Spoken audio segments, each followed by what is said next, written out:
뉴델리 시청자 여러분 안녕하십니까? 오늘 뉴델리 초대석은 신문명 정책연구원 원장을 하고 계시는 장기표 원장님을 모셨습니다. 오늘 우리 장 대표님한테 여러 얘기를 듣고 싶긴 하지만 그래도 또 우리 장 대표님이 최근에 대장동 게이트 진상 규명을 위한 범시민연대 상임 대표를 맡으셨어요. 그래서 이 줄여서 대진범이라고 하죠. 대진범. 그래서 이 대진범과 관련된 활동을 중심으로 이야기를 들어보도록 할 그런 시간을 갖도록 하겠습니다. 불러주셔서 고맙습니다. 그 먼저 그 우리 대진범 왜 이제 특히 불러서 이런 얘기를 하려고 그랬냐면 그 중에 그 변호사님 한 분이 돌아가셨잖아요. 변호사가 아닙니다. 아, 그분 변호사 아니신가요? 이제 그 사람 이름이 이병철 씨인데. 네, 이병철. 변호사가 아니시군요. 이병철 하면서 변호사비 대납 이렇게 하니까 그러니까 보면 그냥 이병철 변호사 이렇게 연결돼가지고 언론에 이병철 변호사로 알려진 데가 많이 있더라고요. 아, 그렇군요. 그 이병철 씨가 갑자기 세 번째 이 이재명과 관련된 세 번째의 죽음으로 나타나서 세간의 관심을 얻었는데 그분 돌아가신 고은이 되신 이병철 씨가 이 대진범의 공동대표로 활동을 하셨다고 그래요. 그래서 그 얘기를부터 좀 이야기를 풀어나가죠. 아, 그래요? 우선 대진범부터 먼저 설명드리겠는데요. 대진범이라는 게 뭐냐 하면 대장동 게이트 사상 최대의 불법 배임 특혜 사건입니다. 그렇죠. 이미 그 김만배 씨 등이 그 얻은 수임 하더라도 약 8,700억 원이 넘습니다. 그렇죠. 엄청난 액수죠. 진짜 부동산이 아니면 뭐 이런 이익이 나올 수가 없죠.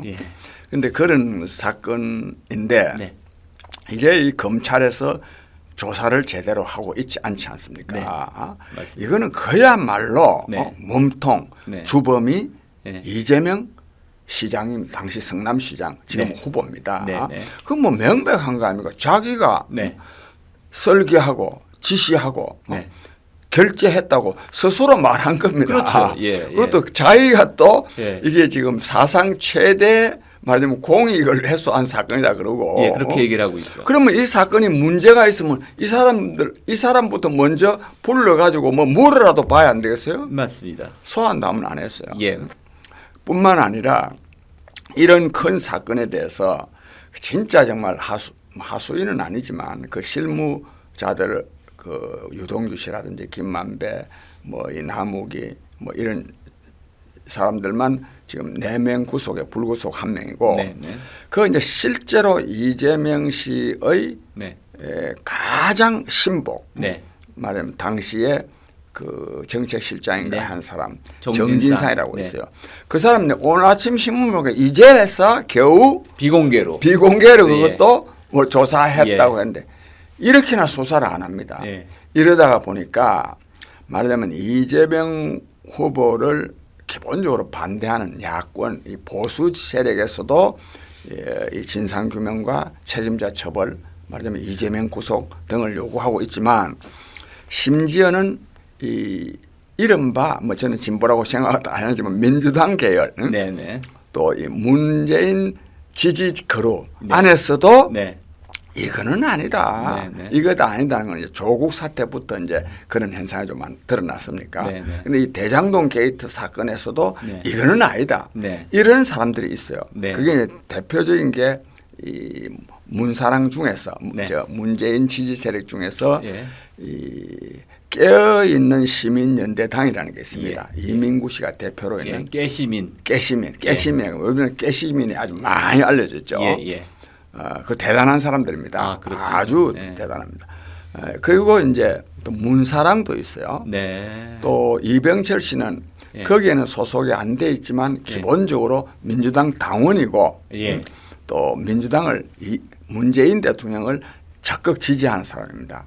돌아가신 이병철 씨가요?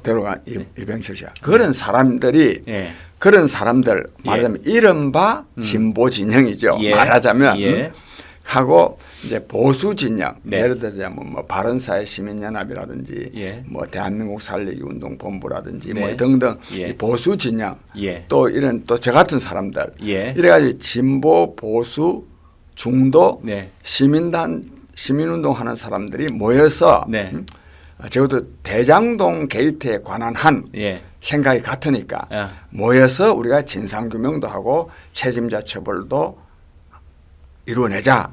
이래서 모인 것이 대장동 대진범이구나. 게이트 네. 진상규명 네. 범시민연대입니다. 아, 네. 그게 범시민연대고. 그렇다면 정치적인 스펙트럼으로 저희가 제 나름의 용어로 말하면 좌파, 우파, 중도 예. 시민단체가 모두를 다 모여 있는 좌우 중도 연합단체네요. 그렇습니다. 아. 그런 점에서 네. 굉장히 의미가 있고 그렇네요. 그렇다면 왜 이게 의미가 있느냐 하면 네. 우리 정치에서 우리 네. 사회도 그렇댔어요. 지금 정치에서의 예. 편가르기가 예. 사회 국민들도 편을 갈라버렸잖아요. 그렇죠. 우리 정치의 가장 큰 문제가 뭐냐 하면 편가르기, 네. 진영 논리입니다. 네, 네. 그 자기 진영에서 일이면은 네. 막 아무리 틀린 것도 옳다.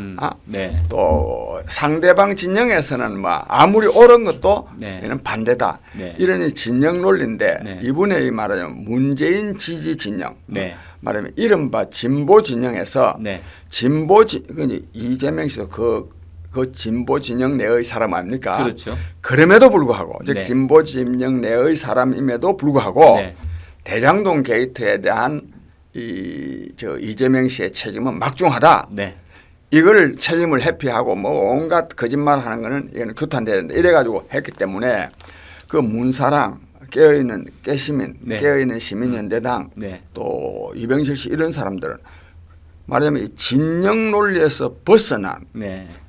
그 어떤 관점을 가지고 또 심지어는 투쟁도 한다는 점에서 굉장히 존경스러운 사람들이죠. 이것 자체로도.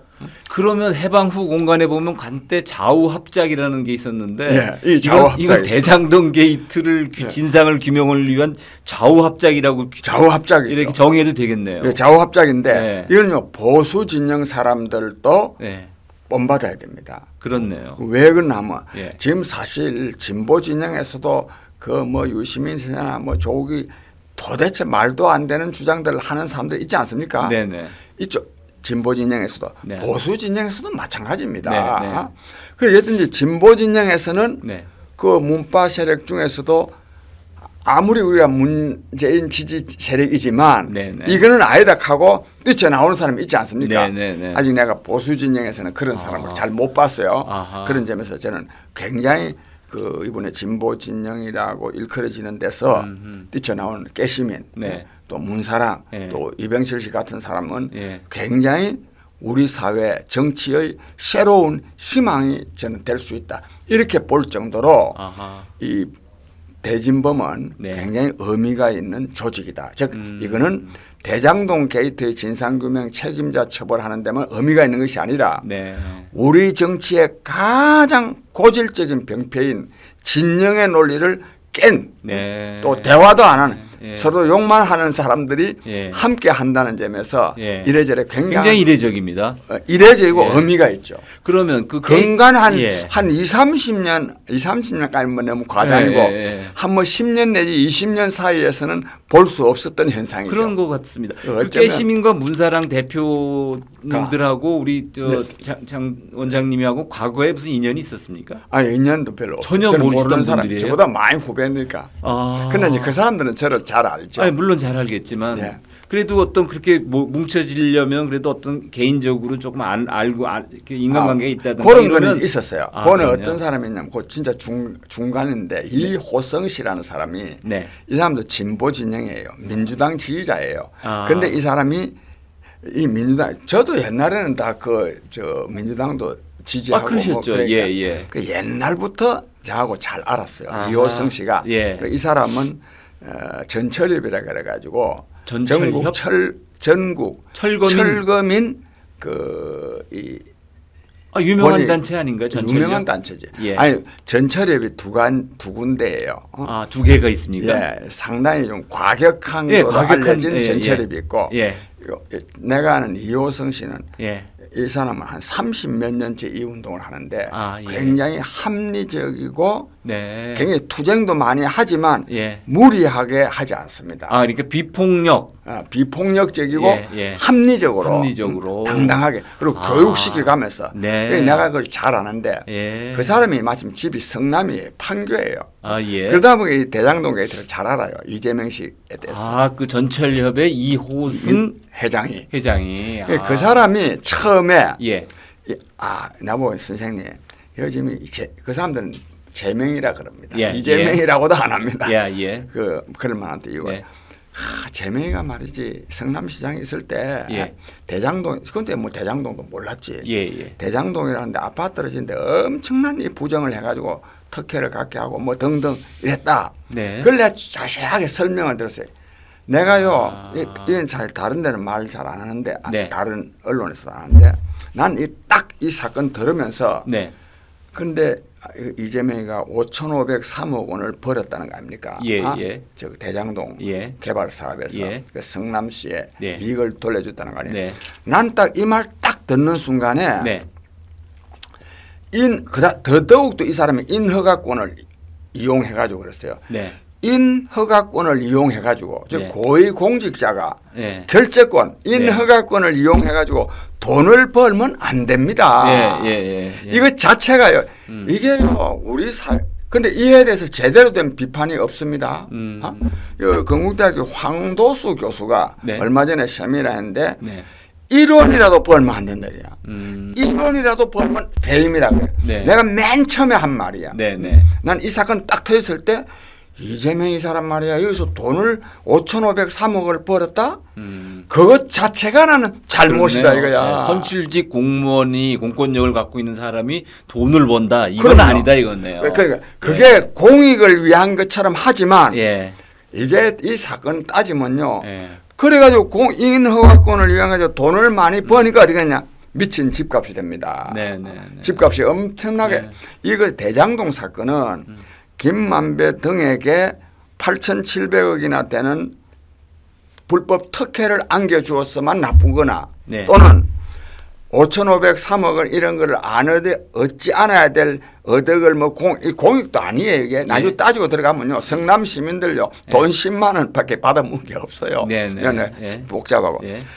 이것만이 문제가 아니라 공영개발이라는 이름으로 저 공공기관이 엄청난 수익을 얻고 만약 5,503억을 얻고 분양가 상한제를 폐지해 가지고 김만배 등에게 지금 실제로는 1조 6천억 원입니다. 이렇게 이익을 안겨줌으로써 어떻게 됐냐? 집값을 엄청나게 올린 거 있잖아요. 미친 집값의 원흉이에요. 그러니까 이 이재명 씨가 비난받아야 될 일은 미친 집값을 만드는데 집값을 폭등시키는데 중요한 인사죠. 비난받아야지. 자기는 집값 근데 이재명 후보는 자기가 집값 올린 바는 없고 다 문재인 정권에 뒤집어 씌우고 있거든요. 자기가 이게 지금 집값 올린 왜 그러나 하면요. 이거 뭐 내가 조금 더 설명드리겠는데 5,503억 원 거두면 안 돼요. 그다음에 이거 없고 또 김만배 등에게 저 건설 사업 하는 경력도 없는 기자 출신 사람이요. 돈도 몇 억 안 넣고 8,700억 이익을 얻도록 한 거. 이 사람은 뭐라면 하이리스크 하이리턴 말도 되도 않아서 하이리스크 하이리턴이 그런 데서라고 한 건데 이런 사람들한테 이익을 안겨주거든요.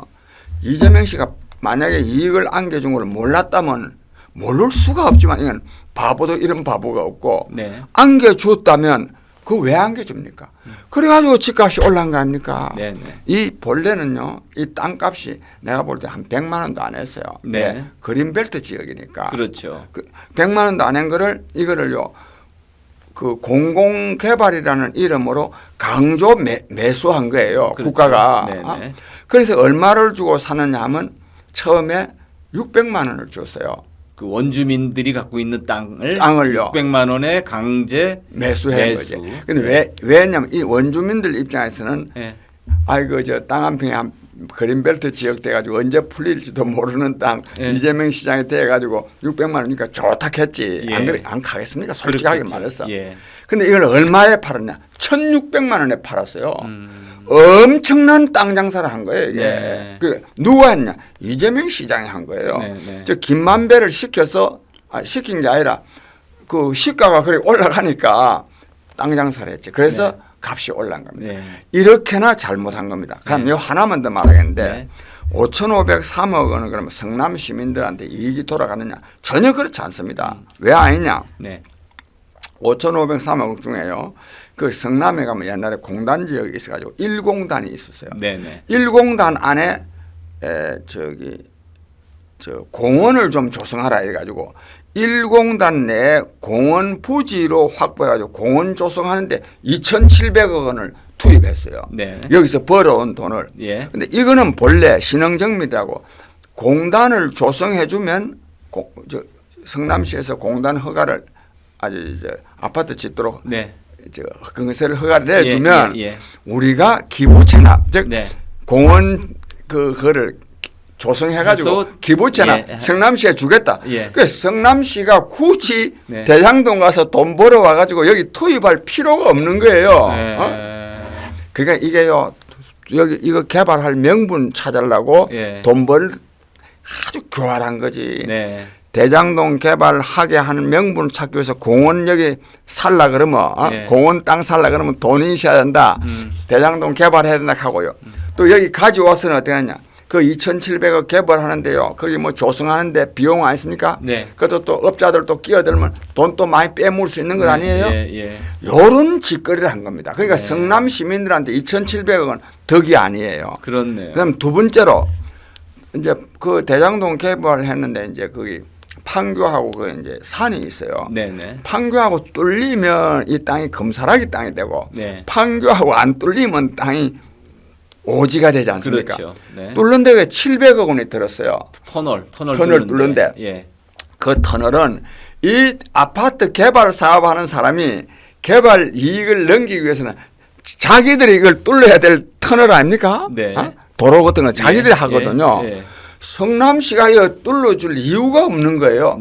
그것도 또 뚫어주면서 또 돈 모을 수 있는 거리 아닙니까? 대장동 단지를 조성하기 위해 필요한 핵심 인프라인 터널과 도로는 또 성남시가 별도의 예산으로 한 거다 이거죠. 그 여기서 벌어온 돈으로, 그 여기서 벌어온 돈으로 해줄 필요가 없는데 해주는 거란 말이에요. 그 성남시는 그래서 돈은 남은 돈이 1,800억인데 이것 가지고 성남 시민들 1인당 성남 시민이 100만 명이거든요. 1,000억 가지고 1인당 10만 원 준 거. 요것만이 회사의 성남 시민들한테 또 그 10만 원씩 나누 그 무슨 성남 무슨 지역 향토 상품권인가 뭐 나눠주면서 또 그것도 또 그 코나 아인가 해가지고 또 만들어가지고 그건 또 다른 문제인데. 그러니까 이 이재명 씨가 정말 이 저 대장동 사건 가지고 비난받을 짓을 총체적으로 한 겁니다. 그렇네요. 그러면 그 지금 대진범에서 아까 말씀은 그 성남 사정을 잘 알고 있는 전철협의 이호승 상임대표가 그런 사정을 잘 알게 됐고 근데 이렇게 단체가 모이자 대진법을 결성하자. 그래서 요 조금만 그래서 그 사람이 이호승 씨가 나한테 말해가지고 내가 그때 대선 예비 후보였잖아요. 그렇죠. 말빨이 좀 먹히잖아요. 내가 그래서 이 대장동 사건을 맨 처음 제기한 정치권의 제 1호입니다. 그렇죠. 그렇고 그다음에 이제 이호승 씨가 이제 이래니까 이제 저로서는 솔직히 말해서 본래도 저하고 가까워요. 가까운데 나보고 그래.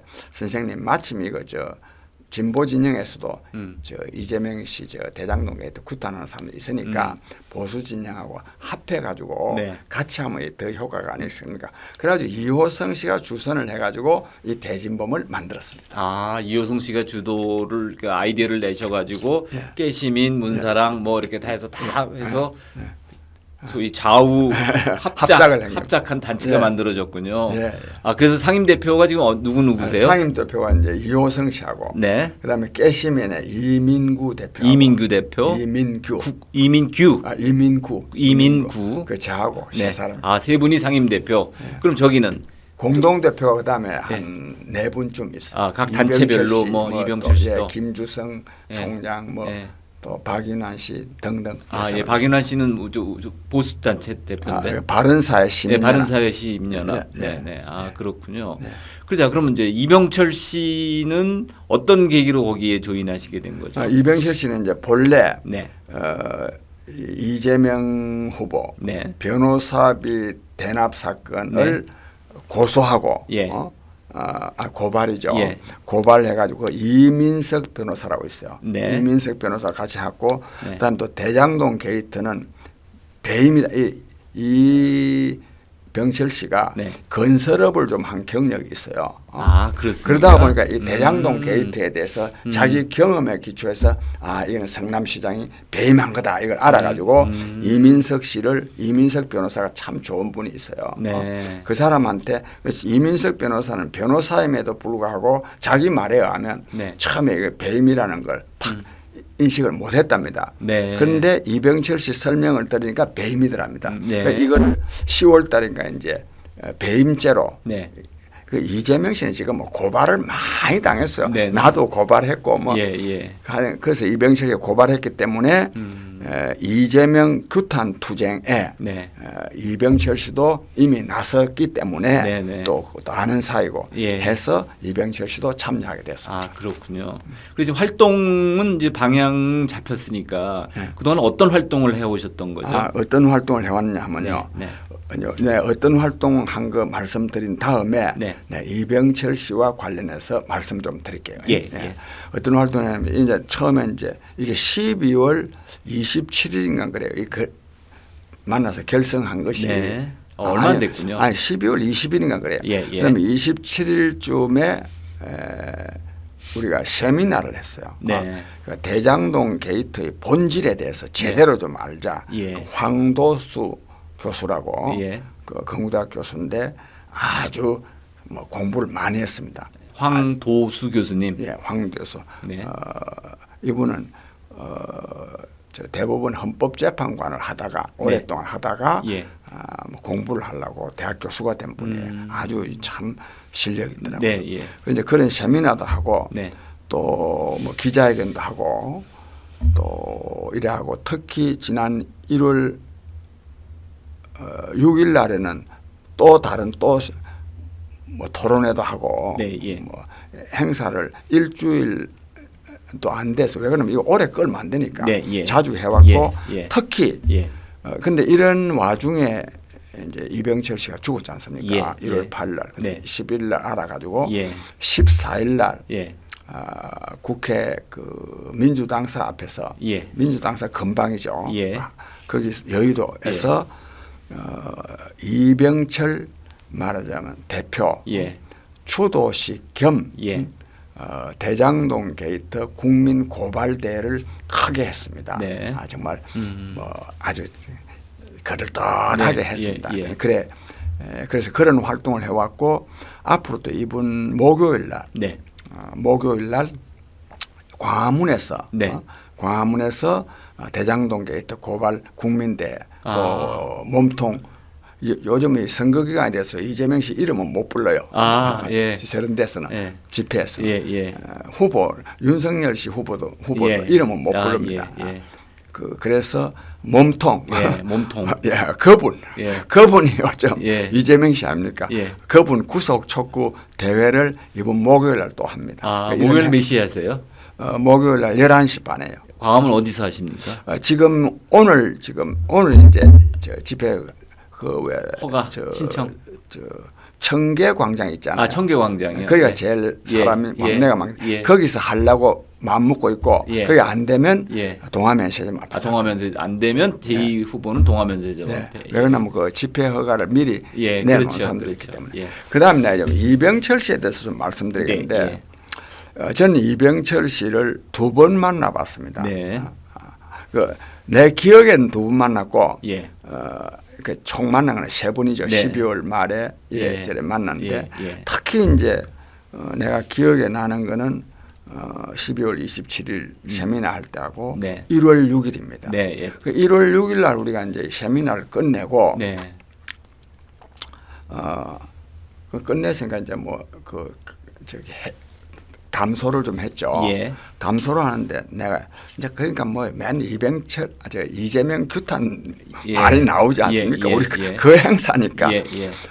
그래서 형수상료 이 규탄하는 거를 상욕 터는 거를 깨시민이라는 데서 부산에서 했어요. 네, 맞습니다. 그 해가지고 뉴스가 나왔죠. 크게 뉴스가 나고 또 법원 판결도 편집만 하지 않으면 다 털면은 위반 아니다 이래가 그저 다 털자 이런 말 나왔어요. 그래서 내가 마침 그 조그마한 차에 성룡차에 그 나팔 확성기를 달아는 게 있어서 돈도 몇 푼 안 들고 그래서 그 선생님 그거 선전하려면 그거 갖다다 쓰세요 그래요. 전주에 있어요 그 차가. 그래서 내가 그걸 가져오려고 하니까 운전하고 털고 댕겨야 될 사람이 있어야 되잖아요. 그래서 내가 그날 사람들 많이 모였으니까 젊은이들이 많았어요. 내가 이런 차를 하나 구해놨는데 이거 좀 운전하면서 좀 선전할 사람 없나 하니까 이 이병철 씨가 선생님 그거 제가 할게요 그래.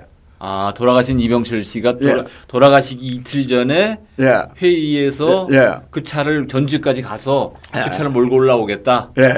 그래서 내가 그 차는 이제 내가 또 딴 사람 시켜서 가는데 그래서 그래 그 보니 그 전에 한번 봤지만 잘 모르거든요. 그 아주 키도 크고 건장하게 생겼고 우선요 잘생겼고 또 인상이 굉장히 쾌활하고 그래서 나는 차량 선전 차량 하는 것도 고맙지만 그런 사람을 사귀고 이렇게 같이 일하게 된 것도 굉장히 기분이 좋더라고요. 그래서 굉장히 기분 좋았어요. 그래서 내가 그 사실 차 한 200만 원짜리는 되거든. 내가 그래서 아예 그러면은 당신 이름으로 당신 왜냐면 차량이라는 게요.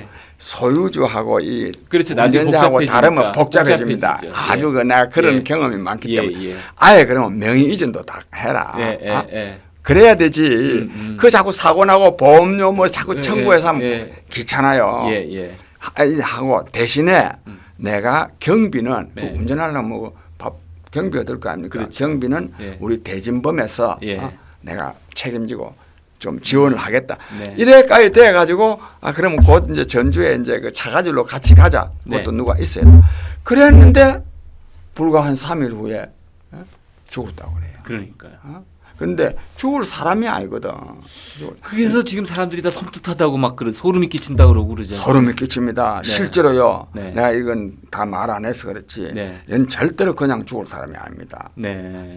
자살할 사람은 전혀 아니죠. 아니고 내가 그 애들도 만나봤는데 참 애들이 착하고 예쁘고요. 또 집안도 그 누님도 보고 그랬는데 다들 아주 똑똑해요. 그래서 그런데 이제 그러나 이 사인과 관련해서는 내가 불필요한 거를 나도 모르는 거는 되도록이면 그런 것 가지고 설왕설래하면 안 된다고. 어쨌든지 이 사람이 그런 상황 속에서 죽었기 때문에 말하자면 우리가 말하기를 공익 제보자입니다. 이 사람이. 그렇죠. 그러니까 이게 왜 공익 제보냐냐. 변호사비 대납 사건을 폭로한 겁니다. 변호사비 대납 사건이 큰 사건이에요 이게. 왜 사건이냐. 이재명 씨가요 초호화 변호사들을 선임했거든요. 김맨드 장이라든지 이런데 몇십 명을. 그런데도 그래 놓고 변호사비는 2억 5천밖에 안 들었다는 거야. 한 군데만 해도 그랬을 텐데. 그래서 이걸 알고 보니까 쌍방울인 것 같아요. 쌍방울. 애써 기억하는 거. 쌍방울이라고 이미 이름을 쓴 데도 많이 있습니다. 있습니다. 거기서 현금 3억 받고 전환사채 금방 돈 되는 현금화 되는 그런 걸 20억인가 받았다고. 그걸 이제 그 친한 이병철 씨가 어떻게 알게 된 변호사한테 들은 거예요. 그게 녹취가 다 돼 있어요. 그러니까 이게 녹취가 하나도 아니고 여러 분 됐기 때문에 또 처음부터 이 이병철 씨가 폭로할 사람도 아니고 처음에는 그렇죠. 그래서 들었으니까 진실성이 있고. 그런데 오늘 아침 신문 보니까 이재명 씨는 변호사비 대납 사건 검찰에서 이미 다 조사해 놔놓고 그것이 밝혀지면 나한테 유리한데 검찰이 이거를 밝히지 않는 것은 검찰이 지금 정치를 하고 있다. 검찰 개혁한다. 이따위 소리를 하고 앉아 있습니다. 참 이 나라 정말 그 말재주 하나만은 정말 세계 대회 나가면 금메달감이죠. 그 이유가 있어요. 어떤 이유가 이유가 있느냐? 예. 무슨 이유가 있냐면요. 예. 자기가 거짓말을 금방 한 거를요 잊어버려요. 아. 내가 볼 때는 잊어버린다고 생각합니다. 아. 안 잊어버리면요. 예. 양심에 갇히게 돼서 말을 못하죠. 이 사람은요. 예. 자기가 말한 거를 다 잊어버리는 것 같아. 그래서 또 저분이 그런 말씀을 하신 거군요. 원희룡 부인 그 소시오패스를 예. 이 사람은 남한테 그 해로운 이야기를 해놓고도요 그걸 몰라요. 그러면 돌아가신 이병철 씨가 이제 그 사인에 대해서 경찰은 1차적으로는 동맥 파열이라고 얘기를 했는데 지난 20년간 그 범죄를 이렇게 해설하시고 하신 그 이수정 교수. 이수정 교수는 좀 더 정밀하게 살펴볼 여지가 있다라고 이렇게 여운을 남기셨던 발언을 하셨더라고요. 그런데 그거는요. 사람이 죽는 게요. 예. 동맥 파열로 죽거나 숨이 막혀 질식해서 죽거나 네네. 문제는 뭐냐. 동맥 파열을 어떻게 해서 시키냐가 중요하죠. 누가 칼로 가지고 이걸 쳤는데 동맥이 파열됐다. 그럼 칼로 친 거는 말 안 하고 동맥이 파열됐다. 누가 목을 잘랐는데 누가 목 잘란 거는 말 안 하고 질식사했다. 이거 하나만 한 말이에요. 그렇죠. 여러 가지 동맥이 파열될 여러 가지 것들이 아직 남아 있으니까 그걸 말을 해야지. 왜 동맥이 파열된 것 같다까지는 말을 해야지. 그것도 안 했습니다. 안 했다는 게 뭡니까? 의심할 여지가 있는 거죠. 그렇죠. 그게 아직 지금 공식적인 국과수의 공식적인 건 안 나온 상태인데 서둘러 그것만 얘기를 한 거거든요. 그거는 이제 언제라도 저는 뭐 공정해야 되니까 통상적으로 직접적인 사인을 말하고 좀 더 심층적인 건 다른 사건에서도 보름 심지어는 뭐 한 달 가는 경우도 많이 있습니다. 네네. 자 그러면 어쨌든 그러면 대진범이 일단 중요한 활동가 한 분을 잃으셨는데 앞으로의 대진범은 이제 오늘 목요일에 대회를 하실 거고요. 그 대회에서 이제 구속 촉구 결의를 하실 거 아닙니까? 몸통을 구속 촉구를 하는데 그 구속 촉구에 해당 당사자인 검찰이 그 이재명 당시 성남시장의 가장 핵심 중에 핵심 중에 핵심 정진상. 지금 그 정진상이라는 사람은 어제서야 비공개로 그냥 잠시 했는데 거의 제가 보기에는 지난번에 공수처에서 서울중앙지검장을 관용차로 슬쩍 한 것처럼 거의 그 수준에 의존해가면서 그렇게 했을 것 같다는 거거든요.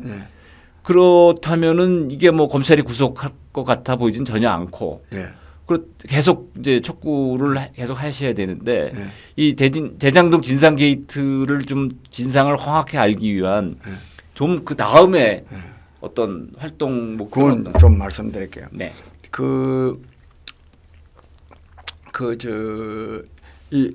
제가 처음에 이거를 폭로한 날이 9월 12일입니다.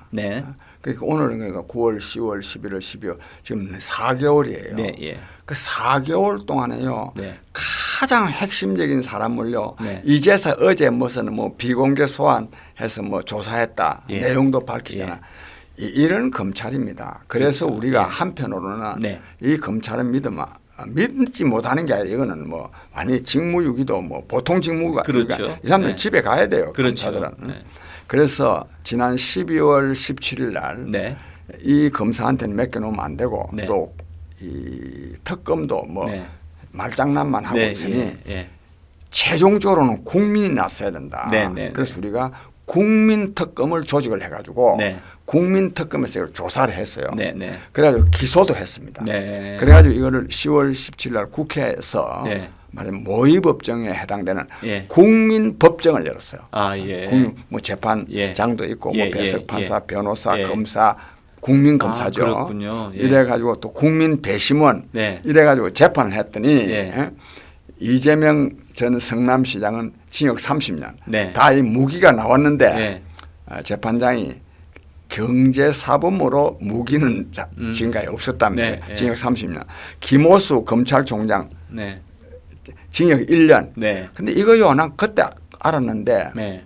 이 직무유기 최고형이 징역 1년이랍니다. 아. 이 참 잘못된 거죠. 직무유기로 할 수 있는 법정 최고형이 1년이에요? 예. 하하. 보통 잘못된 거 아니지. 그러네요. 왜? 그러니까 이 공무원 범죄에 대해서 네. 굉장히 봐주기 입법을 한 거지. 네, 네, 네. 직무유기가 얼마나 큰 죄입니까? 네. 이 직무유기로 말미암아서 엄청난 이 사건 뭐 부정부패가 일어날 수 있는데 네. 하여간 어제 그래서 김호수 검찰총장 징역 1년 선고했고 네. 이걸 이제 이 서울에서만 해야 될 게 아니라 부산수도 했어요. 아, 예. 부산수도 지난 1월 12일 날 그 아주 부산에서 그 아주 재판장 맡은 분이 아주 저 선고 이유를 잘 말씀합니다. 네, 하여튼 예. 그것도 뭐 경남에서 살고 이런 활동을 하고 네. 또 하나는요. 역시 국민이 나서야 됩니다. 네, 그래서 예. 앞으로 우리가 이 말하자면 특검 도입을 요구하는 네. 실제로는 상징적인 건데 예. 즉 검찰에 압력을 넣는 예. 뭐 압력 넣는다고 잘 되는 건 아니지만 예, 예. 압력을 넣는 특검 도입 전국 서명 운동도 전개할 겁니다. 네. 그리고 예. 궁극적으로는요. 네. 정권이 바뀌어야 됩니다. 그렇죠. 그래서 네, 정권이 바뀌어야 되기 바뀌어야죠. 때문에 특히 이재명 씨 같은 사람이 대통령 되면 진짜 큰일 나는 거 아닙니까? 네. 왜? 예. 앞서 말씀드린 대로 네. 엄청난 불법 배임 특혜 네. 그래가지고 아파트 값을 폭등하도록 만드는 네. 그 사람이 네.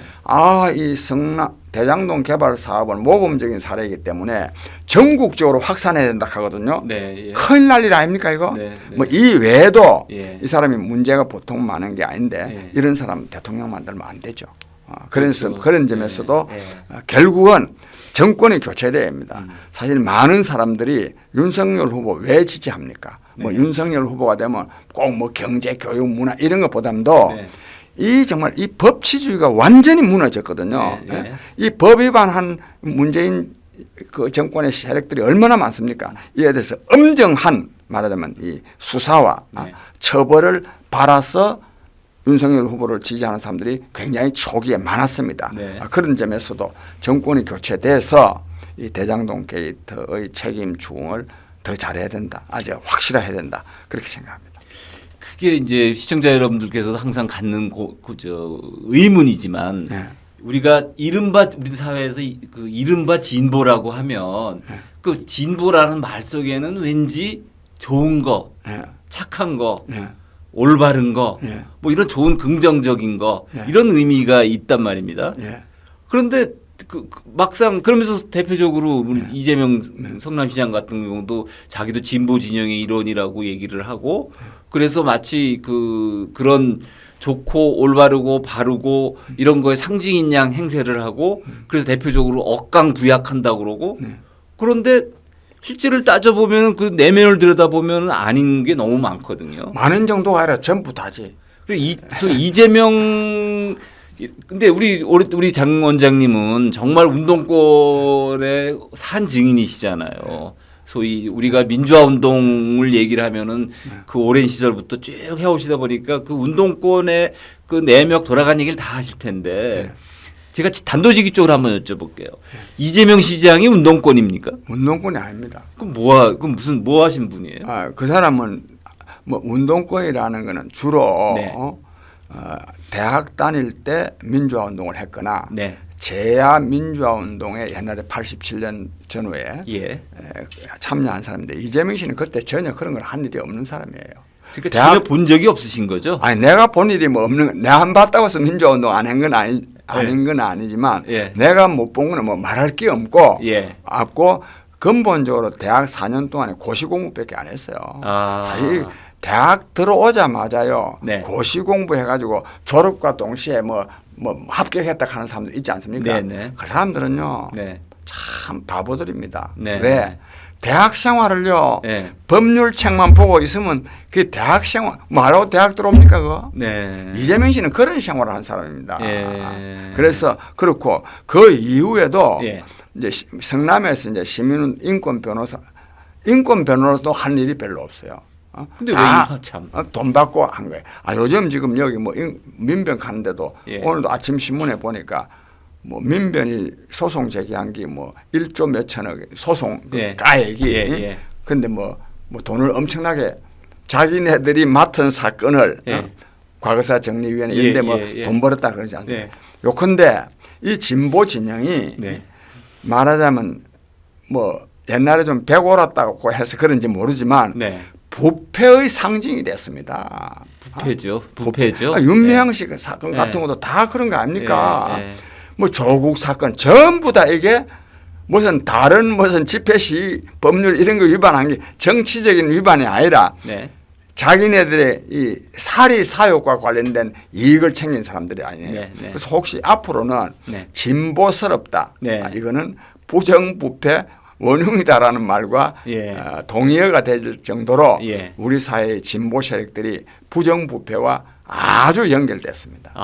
올 참 좋은 말씀을 하나 해주셨는데 진보스럽다라는 표현을 많이 써야 되겠네요. 저 사람 참 진보스럽다.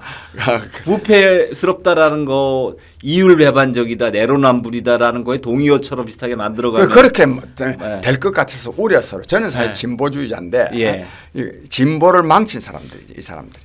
그러니까 저는 그래서 지금 이제 우리 이제 운동권 문제니까 전문가시니까 저는 상당히 우리 말에 좀 불만이 있는 사람 중에 한 사람인데요. 영미권에서는 영어로 프로그레시브, 그다음에 리버럴은 구별을 하거든요. 예, 그렇습니다. 근데 우리나라로 오면은 프로그레시브도 진보고 리버럴도 진보예요. 그래서 우리 지금 장 원장님이 저는 진보다 그럴 때 쟤는 어떤 느낌이 드냐면 영어로 말하면 나는 리버럴이야 이렇게 얘기를 하시는 걸로 들리는데 저는 사실 프로그레시브입니까? 네, 저는. 그렇습니다. 근데 프로그레시브면 아주 오늘 좀 본격적으로 얘기를 해보고 싶은 게 제가 알고 있는 상식으로는 프로그레시브면 그건 공산주의자 또는 사회주의자 아닌가요? 옛날에는 사회주의가 진보 이념이었죠. 네. 옛날에는. 예. 그러나 지금 진보 이념도 시대 상황에 따라서 그 의미가 바뀝니다. 다른 예로 들자면 평화 참 좋은 거 아닙니까? 평화가 최고의 가치입니다. 사실 어떤 의미에서는 뭐 사랑이나 정의보담도요. 사랑이나 정의는 다 수단입니다. 어떤 경우에 이 평화가 참 좋은 가치입니다. 그러나 문재인 정부가 이 남북 관계와 관련해서 평화 공존하는 거 있지 않습니까? 이거는 뭐냐? 이건 평화가 아닙니다. 평화라는 거는 남북 관계 평화면은 북도 말하자면 안정되고 충분히 잘 살 수 있어야 되는데 인민이 굶어 죽게 생긴 나라를 계속 유지시켜 주는 것이 평화예요. 그처럼 언어라는 것이 이념이라는 것은 시대 상황에 따라서 다릅니다. 그 사회주의도 지난 시대는 진보 이념일 수가 있었어요. 진보 이념이었던 때가 있습니다. 그러나 시대 상황이 바뀌면 그것이 수구가 됩니다. 그래서 지금요 사회주의가요 러시아 같은 데서도 러시아는 그 공산주의를요 현재 러시아가 뭐 그걸 보수주의자로 취급받아요. 그렇죠. 현재는 거기 오히려 자본주의가 진보로 취급됩니다. 그래서 프로그레시브라는 것이 꼭 사회주의로 국한할 게 아니에요. 옛날에는 사회주의가 프로그레시브였어요. 그런데 지금은 사회주의 계속 주장하면 이거는 컨서버티브입니다. 보수도 울트라 컨서버티브입니다. 그리고 리버럴 가는 거는 그건 다른 나라는 나는 많이 안 쓰고 특히 미국에서 많이 쓰이죠. 그러니까 미국에서 기본적으로 자본주의 시장 경제를 인정한 가운데서 리버럴이죠. 그렇죠. 지금 이렇게 하면은 지금 현재 뭐 미국의 민주당에서의 조 바이든서부터 그보다 더 왼쪽들이 다 이제 소위 자기 리버럴이라고 하는 분들이거든요. 그런데 이제 그런 기준으로 본다면 도대체 그럼 우리 이 대진범의 이 타켓이 낸 이재명 당시 성남시장은 도대체 뭡니까? 그거는요 진보의 탈을 선 수구 뭐 굳이 이념적으로 분류하면 수구고 정확하게 분류하면요 이기주의죠. 이기주의입니다. 지금요 우리 민주당 있지 않습니까? 이 사람들은 겉으로는 마치 이념적으로 뭐 시대착오적이지만 진보적인 것 같지만은 네. 그 내막적으로 들어가면 이기주의자입니다. 네. 이기주의자. 조국이가 무슨 뭐 사회주의입니까? 공산주의입니까? 이기주의자지. 예? 아니 근데 조국 같은 사람은 대학 때 예. 같은 법대 후배지시잖아요. 조국 장관. 예. 그 사회주의 뭐 청년 동맹인가 뭐 사회주의 노동자 동맹, 예, 산호맹, 산호맹 예. 뭐 그런 것도 했고 그때 했지. 네. 그때는 이제 그 사람이 초기에는 네. 뭐 사회주의가 좋은 것 같다. 사회 젊은 사람들이요. 그 사회주의 이상 자체는 나쁜 게 아닙니다. 네. 그건 지금도 마찬가지입니다. 네. 근데 그걸 마르크스 레닌주의로 갈 때 네. 이게 이제 문제가 달라지는데 네. 사회주의가 기본적으로 지향하는 가치가 뭐냐? 평등이거든요. 네. 네. 근데 그럼 우리 사회에서는 자유냐 평등이냐를 구분하는데 네. 그건 굉장히 무지의 소산입니다. 네. 왜 평등을 주장하느냐 하면 네. 자유로 주장하면 네. 힘 있는 사람은 자유지만 힘 없는 사람은 자유를 향유하지 못하니까 네. 그럼 평등을 왜 주장하냐? 많은 사람이 모두가 자유를 얻자 이겁니다. 그런데 그런 지향이기 때문에 사회주의 자체가 즉 평등을 강조하는 사회주의 자체가 나쁜 건 아니죠. 그런데 이것이 기계적으로 적용되면 평등하는 게 아니라 오히려 모두를 불행하게 만드는 이념이 될 수가 있죠. 이래서 이념이라는 것은 시대 상황에 따라서 또 어떤 사람이 운용하느냐에 따라서 굉장히 달라집니다. 달라져서 이재명 씨 같은 사람은 겉으로는 지금 뭐 사회주의 비슷하게 주장하죠. 평등을 많이 주장하고 뭐 억강 부양 뭐 이런 거 주장하지만 실제로는 보세요. 김만배 씨가 약자입니까? 김만배 씨 같은 사람한테 8,700억 안겨주는 사람 아닙니까? 네. 문재인 정권도 마찬가지입니다. 문재인 정권도 부자들한테 집값 때문에 뭐 좀 부자들한테 원성 듣는 것 같지만 저들 다 부자 지향하고 있고요. 지금도 뭐 대통령 스스로가 뭐 재산이 난 그럼요. 그 부산 로펌도 사실 실질적인 지배주가 문재인 대통령이고요. 그럼요. 지금 뭐 양산 사저도 그렇고. 그거 집그 말라고 짓습니까? 또 집을 또 하나 또 그 원래 지금 갖고 있던 현재 살고 있는 집도 엄청나게 큰 집인데 거의 1,000평이 넘는 걸로 알고 있는데 그 집을 또 하나 새로 짓어서 이제 글로 가신다 그러는 거 아니에요? 그런데 그게 진보냐 이거죠 저는. 그러니까 이게 진보가 아니다 이게. 아니 진보가 아니다 칼리는 진보라는 거는 상대적이니까. 자본주의도 진보일 때가 있습니다. 1800년대요 초기 그 신흥 자본가들이 말하자면 왕권주의에서부터 할 때는 자본주의가 굉장한 진보 이념이었죠. 그렇죠. 또 중국 같은 데서 딩샤오핑이 한 거 있잖아요. 그때는 또 자본주의가 또 거기서는 새로운 진보죠. 그래서 이 시대 상황에 따라서 진보냐 보수, 진보라는 건 뭐냐? 그 사회의 근본적인 변화를 추구하는 겁니다. 그러니까 공산주의 사회가 오래 돼 있었다면은 이거를 근본적으로 바꾸면은 그게 진보가 되는 거고 자본주의 사회가 오래 지속돼 가지고 고착돼 있는데 이걸 좀 바꾸자 하면 그게 진보죠. 그러니까 진보 보수가 이념적으로 내용이 고정되어 있는 건 아니죠. 무슨 말씀인지 제가 알게 들었고요. 저도 뭐 물론 그 우리 원장님처럼 변화와 개혁을 추구하는 쪽인데 그럼 변화와 개혁을 추구하는 그 골이 어디냐? 그 내용이 중요한 거거든요. 변화와 개혁 그 자체를 반대하는 게 아니니까. 또 그 변화와 개혁을 해서 어디로 가려고 하느냐. 그다음에 그 변화와 개혁하는 방법이 뭐냐? 수단과 방법이. 그 수단과 방법을 안 가려 가지고 우리가 그 6.25 동란 중에서 봤던 죽창 들고 횃불 들고 소위 조국이가 찬양했던 죽창가를 불러서 인민 재판하는 스타일로 하느냐 그거에 대한 반대냐 이 차원이라고 저는 보는 거거든요. 그런데 지금 우리가 항상 지금 이재명 정부가 등장한다면 우려한 부분이 바로 그런 거거든요. 우리 어떻게 보세요, 이재명 정부가 등장한다면요. 좌충우돌입니다. 이미 우리가 기억한다 할까 우리가 지켜본 바로도 한 두서너 달 사이에서도요 몇 번 바뀌었는지 모릅니다. 그렇죠. 몇 번 기본소득만 하더라도 처음에는 몇 년 동안은 기본소득을 얼마나 줄기차게 강조해 왔습니까? 네네. 그런데 절정요 기본소득도 국민의 동의를 얻지 못하면 안 한다 해봅니다. 네네. 다른 것도 그런 게 한두 가지가 아닙니다. 네. 그래서요 지금부터 1년 전에 이재명 씨 한 말을 우리가 믿을 수가 없는데 네. 지금 한 말은 그럼 믿을 수 있습니까? 네. 계속 못 믿습니다. 어디로 갈지 모릅니다. 네. 여기다가 또 이 사람의 역사의식이 문제입니다. 역사의식. 네. 네. 이념적 지향성도 문제인데 네. 북한에 대해서 굉장히 경도되어 있습니다. 네. 나는 이것도 또요 금방 바뀝니다. 네. 나는 흔히들 이제 어떤 사람들은 이제 보수진영 사람들은 이재명 씨가 대통령 되면 뭐 대한민국을 진짜 북한에 갖다 바칠 거다. 네. 저는 그렇게는 보지 않습니다. 네. 왜? 네. 이 사람은 자기 이익 따라 네. 북한에 적대도 할 수 있고 네. 그런데 위험하단 말이에요. 네.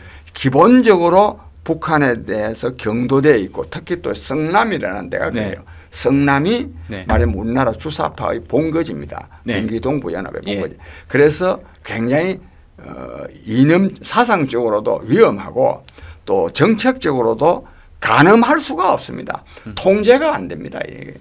지금은 대통령이 아니니까 뭐 국민이 원하면 바꾼다 하지만 대통령 되면요 또 지멋대로 할 사람입니다. 그래서 이재명 씨의 정책은 어느 하나도 지금 현재 평가할 수 있는 게 없어요.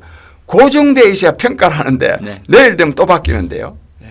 지금 말씀을 해주셨으니까 이제 또 그거와 연관돼서 소위 그 운동권의 그 은밀한 부분을 잘 모르시는 시청자분들을 위해서 경기 동부연합이라는 거에 좀 더 좀 설명을 좀 해주시죠. 네. 도대체 어떤 조직과 단체이고 지향하는 바가 뭐고 우리 운동권 사회에서 갖고 있는 위치나 이런 것들이요. 좀 자세하게 우리 모르시는 분들을 위해서. 그 전에 우리가 뉴데일리하고 그래서 한번 했었죠. 저 인터뷰 할 때 좀 말씀을 드린 일이 있습니다만 우리 운동권에 너무 간단히 말씀드리면 그러니까 80년대 운동권을 흔히 NLPD 이렇게 나눠요. NL이 이제 민족해방파라 그래가지고 친북 성향, 이제 PD는 이제 저 민중 계열, 마르크스 레닌주의 상당히 가까운 겁니다. 그런데 이제 NL 안에 주사파 중에도 이제 자주파가 있고 진짜 주사파가 있어요. 북한의 주체 사상. 근데 북한의 주체 사상파가 지금 이제 평정했습니다. 운동권을. PD도 뭐 자주파도 다 그냥 북한이 평정을 했는데 그 가장 그 중심 세력이 성남에 있어요. 그 이석기 있잖아요. 경기동부연합. 경기동부연합이 주사파 안에서 가장 세력이 세요.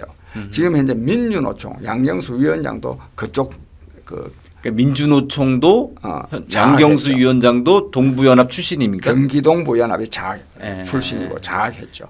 그만큼 그 경기동부연합이 센데 그 이재명 씨는 거기하고 굉장히 밀착돼 있어요. 그 왜 밀착돼 있냐면 2010년도 성남시장 선거할 때 김미희 씨는 통합진보당인가 그 후보로 나왔고 이재명 씨는 이제 민주당 후보로 나갔는데 후보 단일화를 해가지고 됐잖아요.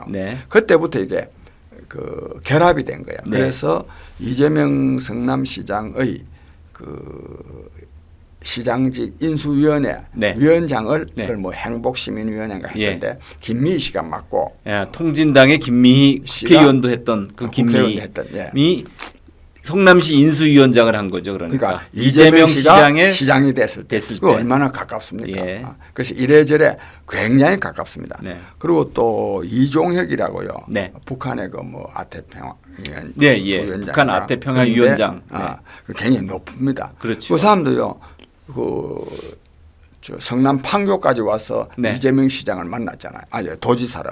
그 도지사하고 만날 일이 별로 없는 사람이거든요. 경기지사일 때 내려와서 만났다 이거죠.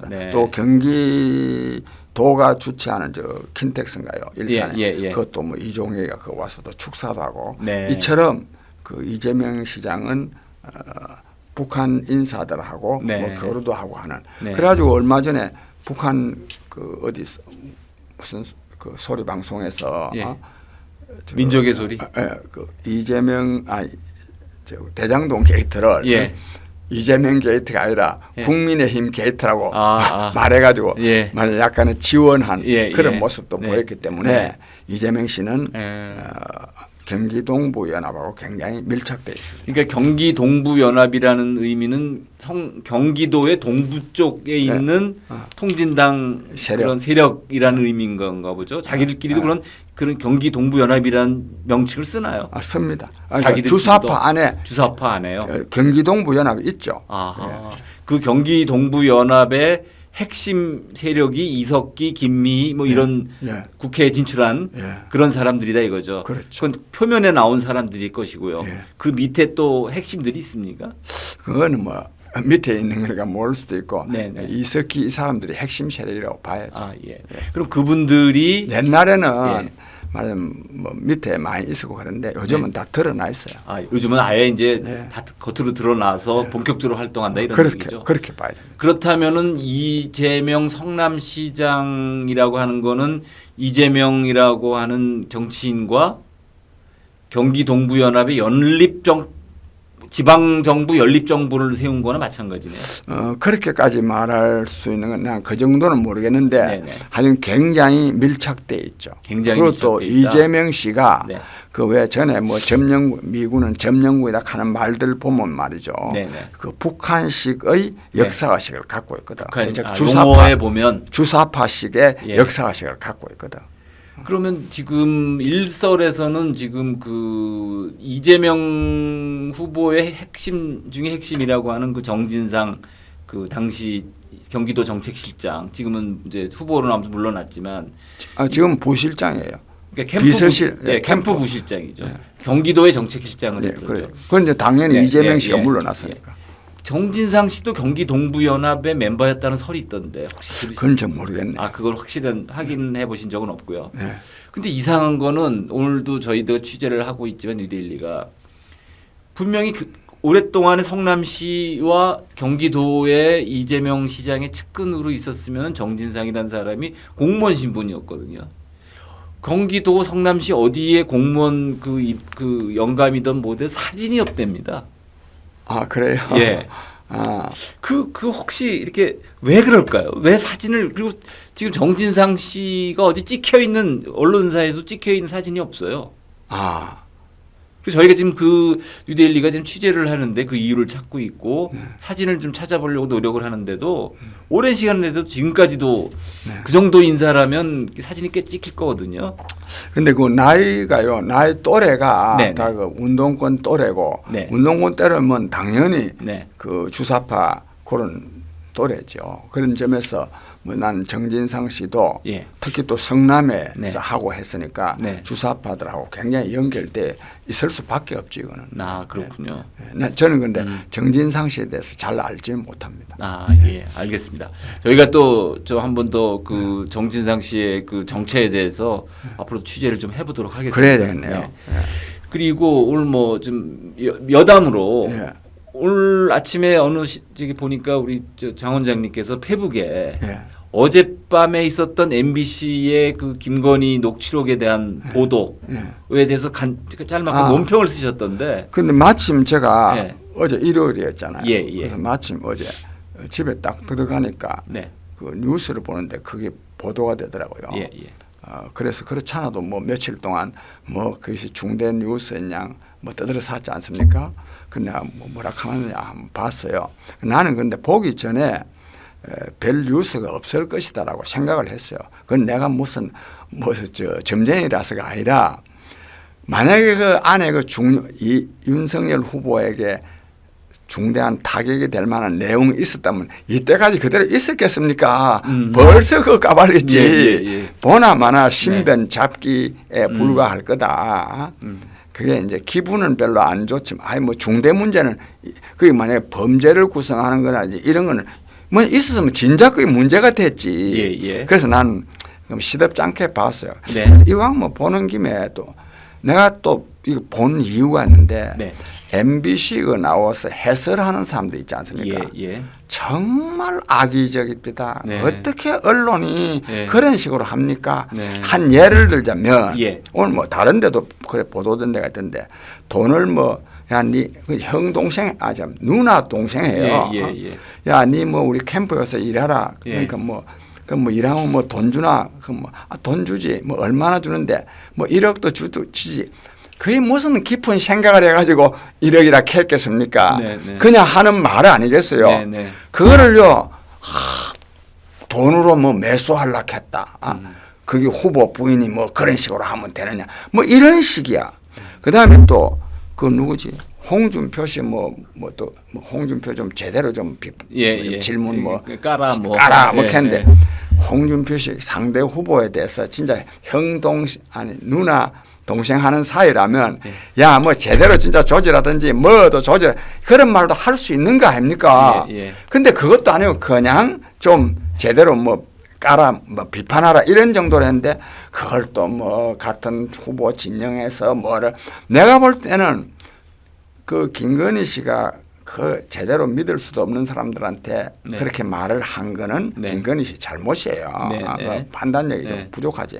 그러나 그 내용 하나하나를 보면 만약에 친한 사이라면 얼마인지 할 수 있는 말인데 그것도 굉장히 약하게 한 거예요.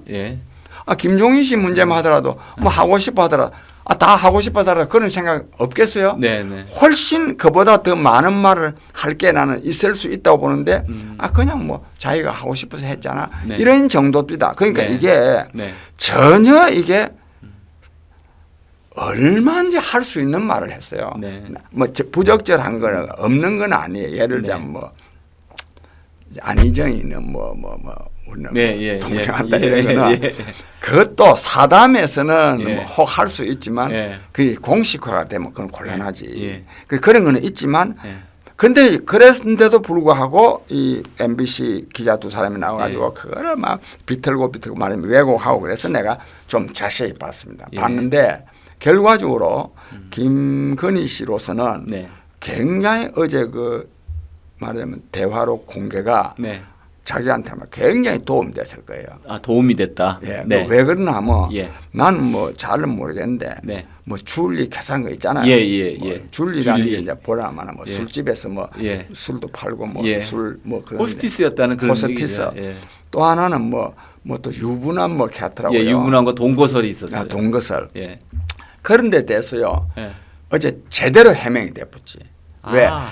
아마 김건희 씨가 여러 가지 뭐 그렇다 하더라도 그 문제가 제일 큰 문제 아니었겠어요? 내가 생각할 때는 다른 거 뭐 돈 계산하는 건 돈이라는 거 왔다 갔다 그 큰 문제를요 정식으로 그 문제를 가지고 기자회견을 했다면 그 기자회견 누가 믿겠습니까?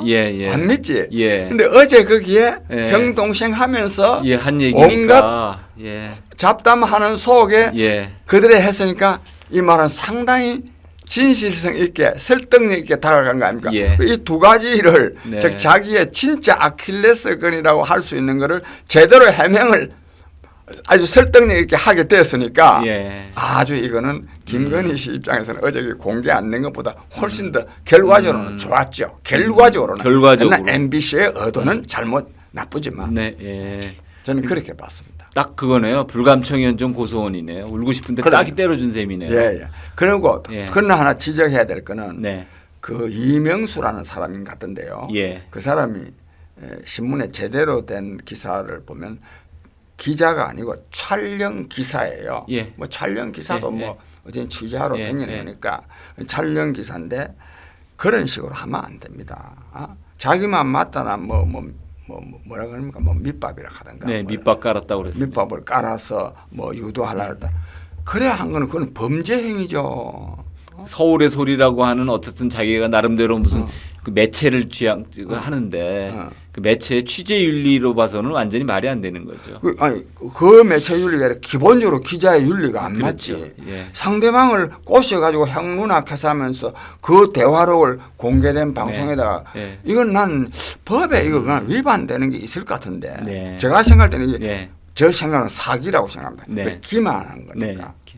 사기 기망. 그다음에 그러나 사기냐 법이 문제가 아니라 이런 사람들이요 우리 사회를 허무는 사람들입니다. 근데 진보에서는 아마 저 그 이 모모라는 분을 또 뭐 영웅처럼 막 또 의인 열사 치고 안 그래요. 내가 오다가 뉴스를 보니까 그 문바 진영에서도 이게 이재명이 안 찍고 예. 윤석열이 찍어야 되겠다. 예. 지지해야 되겠다. 찍어야 되겠다. 예, 예. 이런 분위기가 돌고 또 요즘에 그런 분위기가 있더라고요. 아니 요 방송 때문에. 요 방송 때문에 요 대화로 그렇게 공개 됐구나. 때문에. 아, 왜 예. 대화로 공개를 보니까 예. 오히려 예. 김건희 씨가 인간적이고 인간적이고 이걸 비판하려고 한 사람들이 예. 헛숫.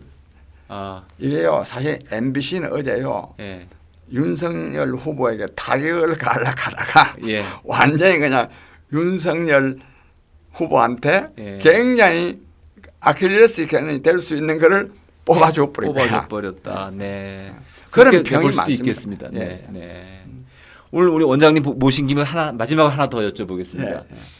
그 지금 더불어민주당 대표를 하고 있고 전 인천시장도 했던 송영길 예. 송영길 대표도 본인 입으로도 한 자기가 연세 총학생회장도 하고 예. 운동권 출신이라고 그러는데 예. 그분의 그 운동권 내 당시의 그 경향은 어느 쪽이었습니까? 그 송영길은 운동권이 맞죠. 네네. 운동권 예. 데모도 하고요. 예, 예. 데모도 많이 하고 또 노동계에도 좀 또 가도 있고 네. 데모했는데 송영길 씨의 난 이념적 성향은 잘은 모르겠는데 예. 그때 대체로 다 주사파적인 경향을 띠고 있었죠. 예. 그거는 송영길 씨만 그러니까 대부분이 다 예. 주사파가 거의 평정했습니다. 일부는 뭐 송영길 씨가 그 부평 김문수 예. 씨가 그때 이재호 저기 부평 그 노동투쟁 있었죠. 예. 부평 사태. 예. 그때도 관여를 해서 뭐 PD 계열 아니냐. 뭐 그런 얘기도 그건 있었는데. 약간 PD 계열이가 쉬워요. 아 그렇습니까? 근데 그 이제 나는 큰 의미는 없다고 보지만 왜냐하면 네. 주로 PD 계열이 노동운동에 많이 들어갔거든요. 그렇죠. 저도 그렇게 알고 있었습니다. 예, 노동운동에 많이 들어갔기 때문에 네. 이제 김문수 씨가 한 게 선호련이에요. 예, 예. 심상정이 예. 김문수 심상정이 또 이재호 박노해 이재호는 이제는 아니고 박노해 전혀 아니고 예. 노동 예. 시 쓰신 김문수 심상정 예. 박노해 이 사람들이 서울 노동운동연합인데 예. 이거는 이제 정통 마르크스 레닌주의죠. 아 그분들은 정통 마르크스 레닌주의 선호련 예, 그걸 네. 했죠. 예. 예. 그런데 거기에 송영길 씨는 이 사람들보다 많이 후배니까 네. 그 인노련이라는 데가 있어요. 인노련 인천 노동운동 예, 연합. 예. 그 인노련 이 사람들이 다 PD 계열, 야, PD 마르크스 계열. 레닌주의 예, 계열이 예. 인천에 많았죠. 아 인천에 그래서 송영길 씨는 그 계열이었다고 볼 수가 있습니다. 아, 그런데 예. 그 계열이 전부 다 심상정이 있잖아요. 네, 네. 심상정이 아주 반주사파였거든요. 네, 네. 그래서 그걸 종북이라는 말을 노회찬하고 심상정이가 그 통합진보당에서 나오면서부터 너희는 종북주의자다 이렇게 해야지 종북이 된 겁니다. 예, 예. 그만큼 반대인데 지금은 그러나 별로 다를 게 없죠. 아 지금은 별로 그 당시는 그랬을지 몰라도 지금은 별로 다를 것이 없다. 그럼요. 그게 중요하네요. 예, 그게 중요하죠. 예. 물론 조금은 다른데 예. 지금도 심상정이나 이 사람들하고는 이석기하고는 좀 다릅니다. 예. 그래서 이석기 그룹은 지금도 민중당이니 뭐 이렇게 또 따로 만들고 있잖아요. 예, 예. 좀 다르지만 네. 뭐 북한에 대한 태도나 뭐 또 실제로 또 이념도 없고 네. 별로 다르지 않습니다. 이제 거의 같습니다. 아, 네. 그것도 실제로 네. 주사파가 거의 평정했고. 네. 아유 긴 시간 동안 오늘 좋은 설명을 많이 해주셔서 정말 감사합니다. 아니요, 우리 뉴데일리 그 시청자 여러분, 하여튼 새해 복 많이 받으시고, 하여튼 금년 2022년은 정말 중요한 해입니다. 이 문재인 정권이 얼마나 국민을 고통스럽게 했습니까? 정말 국정을 총체적으로 바탕내고 특히 대북 관계에 있어서도 오늘 아침에도 보니까 지금 북한이 지금 신년 들어서만도 벌써 7번째입니까? 네. 이런 이 미사일을 쏘고 그것도 무슨 뭐 탄도 미사일 또 그것도 또 이 음속에 8배 되는 극초 음속 네. 그 미사일을 쏘고 그러는데도 문재인 대통령 어제 해외에 나가가지고 상황을 안정적으로 관리하라. 아유, 전쟁 나도 안정적으로 관리하라 할 겁니까? 이런 정권 아래서 얼마나 여러 측면에서 걱정스러웠습니까?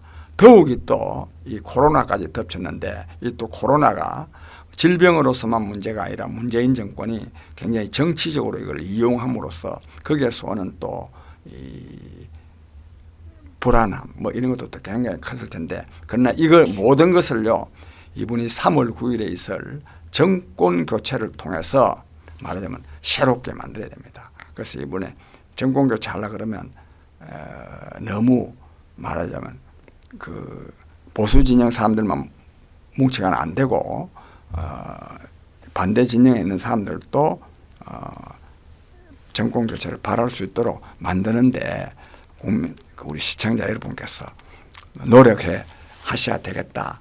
제가 이런 말씀을 드리고 또 저 장기표도 정권 교체가 되게 하는데 열심히 노력하겠습니다. 감사합니다. 귀신경 감사합니다. 예, 감사합니다. 예.